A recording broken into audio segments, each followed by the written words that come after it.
ও ভাই আমি খুব গরিব মানুষ ভাই, আমি 4 দিন হলো কিছু খাই না ভাই, আমাকে যদি 4 দিন ভাত খাওয়ার ব্যবস্থা করে দিলেন নি ভাই।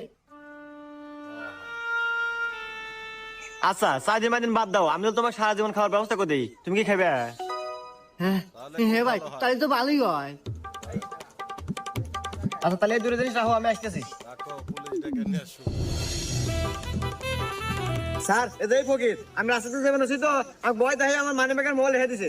কি? এই তুই আমাকে চিনিস? আমি হলো রাস্তার পুলিশ, মানে কাল্লু সার্জন। এত দিন যাচ্ছি গাড়ি, আর এখন তোর মতো এই শালা ওঠ। এই রাহেন এটা তো কোটে মোটে নেওয়ার সময় নাই, তোকে আমার আদালত থেকে দিয়ে দিলাম যাবজ্জীবন জেল। ভাই আপনি আমাকে এত বড় হারাম করে পারলেন, উপকার করার মধ্যে আপনি পুলিশই করে দিলেন। এই জন্যই তো কয় মানুষের উপকার করে নাকি না, সারাজন মাগনা খাওয়ার ব্যবস্থা দিলাম তো ভালো লাগতেছে না। হুমুন্দি কয় কি রে?